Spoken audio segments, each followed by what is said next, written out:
Hello everyone, this is Kiran Jangir and I welcome you all on Civil Shiksha. So as I said in the previous video that we were going to discuss the mean rainfall value calculation in this video. Okay? So first of all, अगर आपसे पूछा जाए कि mean rainfall क्या होती है तो अब तक हमने बात करी थी हमारे फर्स्ट वीडियो में optimum number of rain gauges की। मतलब हमारे कैचमेंट में अगर हमें रेनफॉल पता करनी है, ठीक है, तो हमें क्या करना पड़ेगा, वहां पर optimum number of rain gauges employ करने पड़ेंगे जिससे कि एरर मिनिमम हो। ओके, अब अगर हमने अपने कैचमेंट में एक से ज्यादा रेन गेजेस एम्प्लॉय करे हैं, लाइक अगर हम जयपुर के एरिया की बात करते हैं, जयपुर कैचमेंट की बात करते हैं, जयपुर को एज ए कैचमेंट कंसिडर करके बात करें और अगर आपको जयपुर की रेनफॉल पूछी जाए तो जयपुर में काफी सारे रेन गेजेस हमने डिप्लॉय कर रखे होंगे। अब आपको तो एक वैल्यू बतानी है, अगर आप सुनते भी हो, ठीक है, तो क्या सुनते हो कि जयपुर में आज इतने सेंटीमीटर इतने mm बारिश हुई, ठीक है, तो ये फिक्स्ड वैल्यू आपको दी है, ठीक है, और यही फिक्स्ड वैल्यू जो है वो मीन रेनफॉल है। ये कैसे कैलकुलेट करेंगे वही हम यहाँ देखेंगे, क्योंकि एक ही रेनफॉल कैचमेंट के लिए अलग अलग रेनफॉल वैल्यूज को ध्यान में रखना पॉसिबल नहीं होता। इसीलिए हम क्या करते हैं, मीन रेनफॉल वैल्यू कैलकुलेट करते हैं। अब हमें कितना प्रिसीजन चाहिए, यहाँ देखो मैंने 3 मेथड्स लिखे हैं, एरिथमेटिक मीन मेथड, थिसन पॉलीगन मेथड एंड आइसोहाइटेड मेथड। ये तीनों मेथड जो है वो हम यूज करेंगे मीन रेनफॉल कैलकुलेट करने के लिए। लेकिन यहां हम देखेंगे क्या कि कौन सा मेथड कब हम यूज करेंगे, उसके पर्टिकुलर मेरिट्स क्या है और डिमेरिट्स क्या है। ठीक है, तो स्टार्ट करते हैं फर्स्ट मेथड से। हम एक्यूरेसी लेवल के हिसाब से आगे बढ़ेंगे। व्हाट डज इट मीन, मतलब एरिथमेटिक मीन मेथड, थिसन पॉलीगन मेथड एंड आइसोहाइटल मेथड, इनका एक्यूरेसी लेवल किस तरफ जाएगा, like this is the least accurate and this is the most.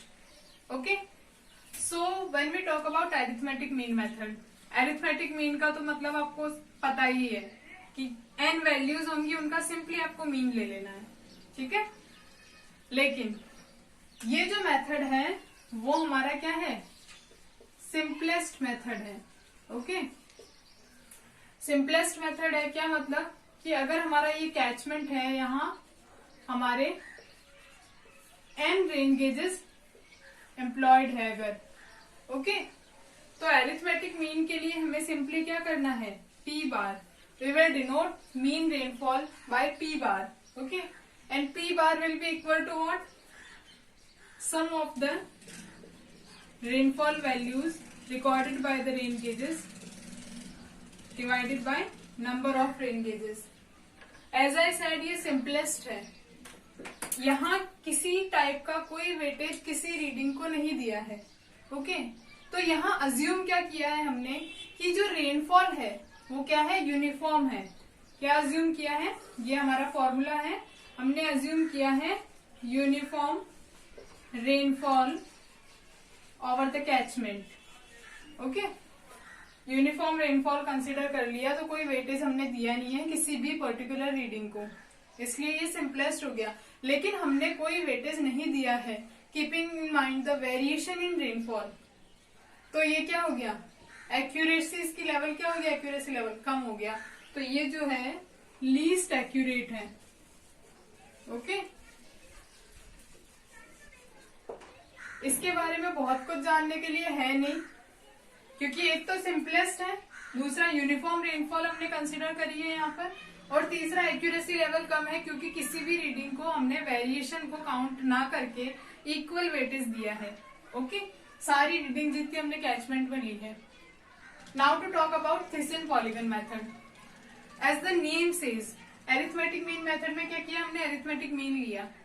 थिसन पॉलीगन मेथड में क्या है, पॉलीगन वर्ड आ रहा है, तो अल्टीमेटली यहाँ क्या होगा, पॉलीगन्स फॉर्म होंगे, that leads to what, it's a graphical method. What, graphical method. Okay, अब ये जो मेथड है इसको हम जनरली प्लेन एरियाज के लिए यूज करते हैं, ठीक है। And areas up to 500 kilometre square to 5000 kilometre square. Okay, 2 point तो ये हो गए। थर्ड पॉइंट क्या है इसमें कि इसमें क्या करते हैं हम लोग, रेन गेज स्टेशंस जो है, रेन गेज स्टेशंस क्या है, कम होते हैं तो ये वाला मेथड यूज करते हैं। कैसे वो मैं एक्सप्लेन करती हूँ आपको। इसमें क्या करते हैं हम लोग, जैसे मैंने आपको बोला हमने 3 रेन गेजेस यहाँ पर एम्प्लॉय किए हुए हैं किसी पर्टिकुलर कैचमेंट में, तो इसमें हम कुछ स्टेप्स फॉलो करते हैं जिसके थ्रू एक पॉलीगन का फॉर्मेशन होता है। और हर एक पॉलीगन में, यहाँ ध्यान क्या रखना है कि हर एक पॉलीगन में एक रेन गेज आना चाहिए, एक ही रेन गेज आना चाहिए, ठीक है। अब वो रेन गेज जितना एरिया कवर कर रहा है उस एरिया को हम क्या देंगे, एक वेटेज देंगे। कैसे, देखिए क्या होता है, यहाँ मैंने बोला P1 सेंटीमीटर है, यहाँ P2 सेंटीमीटर है, या P3 सेंटीमीटर है। मैंने बोला कि यहाँ पर अपने को particular number of steps follow करने हैं। वो स्टेप्स क्या होंगे, देखो फर्स्ट स्टेप में हमें क्या करना है कि हमें ये जो रेन गेज स्टेशंस हैं इनको डैश्ड लाइन से ज्वाइन करना है, स्ट्रेट एंड डैश्ड, क्या, join by dashed lines. Okay, तो हम इनको ज्वाइन कर देते हैं तीनों को, डैश लाइन से हमने इनको ज्वाइन कर दिया तीनों को। अब सेकंड स्टेप क्या कहता है कि आपको परपेंडिकुलर बाइसेक्टर्स ड्रॉ करने हैं तीनों लाइन पर। ओके, मतलब परपेंडिकुलर बाइसेक्टर का मतलब क्या है, ऐसे आपको 2 पार्ट में डिवाइड करना है परपेंडिकुलरली, ठीक है। Draw perpendicular bisectors. ओके, हम भी ड्रॉ कर लेते हैं, ये परपेंडिकुलर, ये परपेंडिकुलर एंड ये परपेंडिकुलर।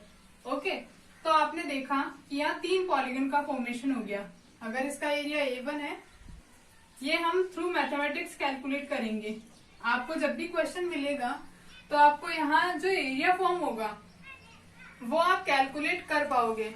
ओके, जैसे अगर हम यहाँ की बात करें और इसको अज्यूम कर ले एक इक्विलेटरल ट्राइंगल, ठीक है, तो ये तीनों एरियाज बराबर हो जाएंगे और इस पूरे एरिया का 1/3 हो जाएगा एक part. Okay, perpendicular bisectors draw करने के बाद हमारे पास पॉलीगन्स का फॉर्मेशन हो गया। Okay, formation of polygons. Okay, as I said the name polygon. अब हमें क्या करना है, इस मेथड में हम लोग क्या करते हैं, मैंने जैसा आपको बोला कि हर एक रेन गेज रीडिंग को हम एक वेटेज देते हैं based on the area. Okay, तो वेटेज कैलकुलेशन होती है 4th। ओके, वेटेज हम लोग देंगे। जैसे अगर हम बात करें P1 का वेटेज, ठीक है, और एरिया के रिस्पेक्ट में बात करें तो रिलेटिव एरिया फाइंड आउट करते हैं सबसे पहले। तो क्या हो जाएगा, A1 divided by A1 plus A2 plus A3। क्या मतलब है, out of total area P1 जो रेन गेज हमारा फर्स्ट है वो कितना एरिया कवर कर रहा है, A1। ओके, अब हमें क्या करना है, इस वेटेज को मल्टीप्लाई करना है उस रेन गेज की रीडिंग से, ठीक है।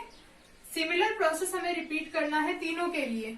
तो हमारी अल्टीमेटली जो मीन रेनफॉल है वो कितनी आ जाएगी, यहाँ पर देखो, P bar is equals to P1 A1 divided by A1 plus A2 plus A3। As I said हमें तीनों के लिए रिपीट करना है, plus P2 A2 divided by A1 plus A2 plus A3 plus पूरे कैचमेंट के लिए निकालना है तो ऑब्वियसली तीनों का सम करेंगे हम लोग, P3 A3 A1 plus A2 plus A3। ठीक है। अब आप इसको अगर थोड़ा सिंपल करके लिखो तो क्या हो जाएगा, P1A1 plus P2A2 plus P3A3 divided by A1 plus A2 plus A3। Okay, क्या हो जाएगा, P bar equals to P1A1, इतनी सी सिंपल सी मैथमेटिक्स तो कर ही सकते हैं हम लोग, P3A3 divided by A1 plus A2 plus A3। तो देखो हमने यहाँ एक पर्टिकुलर रीडिंग को क्या दिया, एक पर्टिकुलर वेटेज दिया है, ठीक है, एक पर्टिकुलर वेटेज दिया है, तो इसका एक्यूरेसी लेवल क्या हो गया, इसका एक्यूरेसी लेवल बढ़ जाता है, ठीक है। सो ये क्या है, अरिथमेटिक मीन मेथड से ज्यादा एक्यूरेट है। Now moving toward isohyetal method. तो आपने कभी कॉन्टोर सुना होगा, कॉन्टोर क्या होती है, लाइंस ज्वाइनिंग, इमेजिनरी लाइंस होती है actually, imaginary lines joining points of equal RL, that is reduced level. Similarly isohyets क्या होती हैं, कॉन्टोर्स ही होती हैं, पर वो क्या ज्वाइन करती हैं, इक्वल रेनफॉल मैग्नीट्यूड वाले पॉइंट्स को ज्वाइन करती हैं। Okay, let me explain. If हमारा ये कैचमेंट है, ओके, अब ये कैचमेंट है, तो देखो अगर यहाँ रेनफॉल है P1, यहाँ है P1 और यहाँ भी है P1, तो इन तीनों पॉइंट्स को जो इमेजिनरी लाइन ज्वाइन कर रही है उसको हम क्या बोलेंगे, आइसोहाइड बोलेंगे, ठीक है। Okay, and this is the area A0। Area calculation जो है वो प्लैनीमीटर का यूज करके करेंगे। क्या करेंगे, प्लैनीमीटर।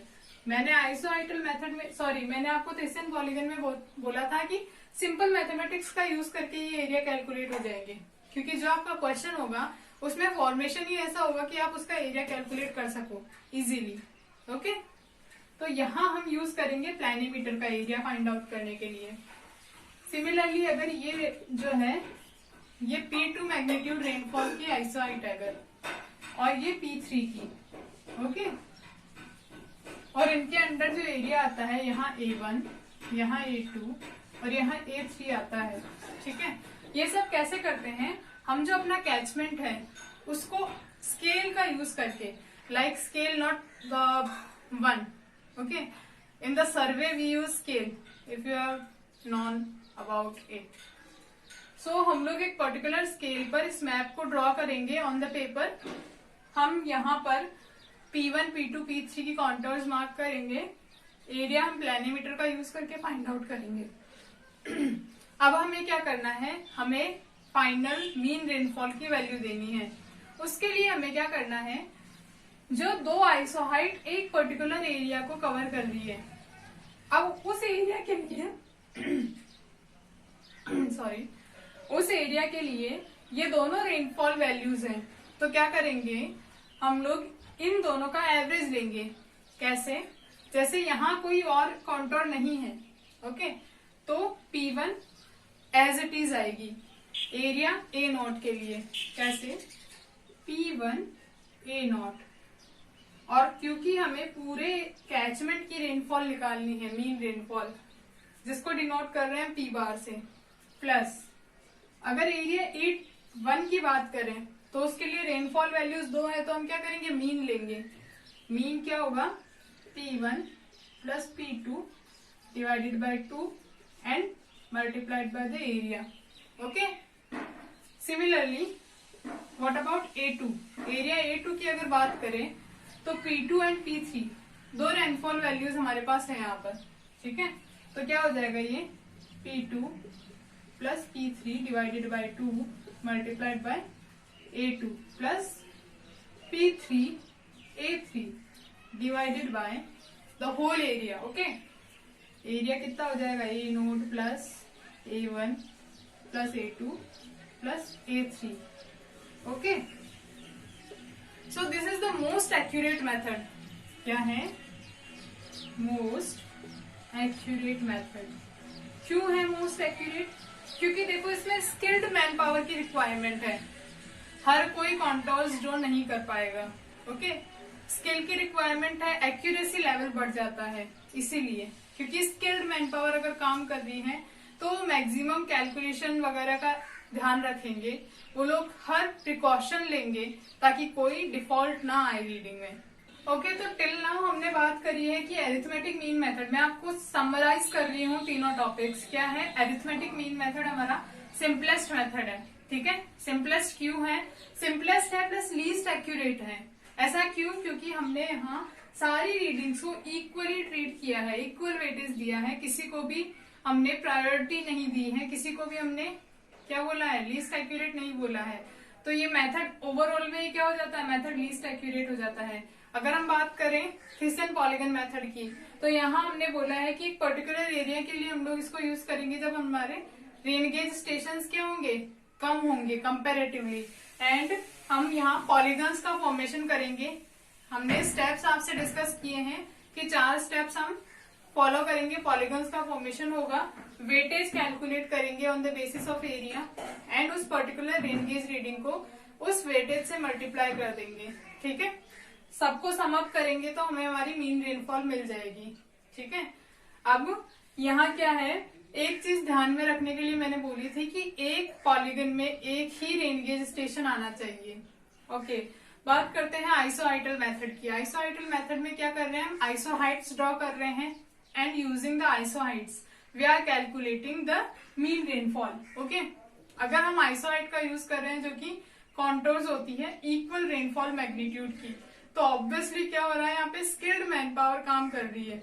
ओके, तो आई होप सो आपको समझ में आया होगा। हमारी जो नेक्स्ट वीडियो होगी उसमें हम लोग इस पर बेस्ड क्वेश्चंस करेंगे, तीनों मेथड्स पे बेस्ड क्वेश्चंस हम लोग करेंगे और देखेंगे कि कैसे थ्योरेटिकल एस्पेक्ट को हम न्यूमेरिकल्स में अप्लाई करते हैं। Thank you so much.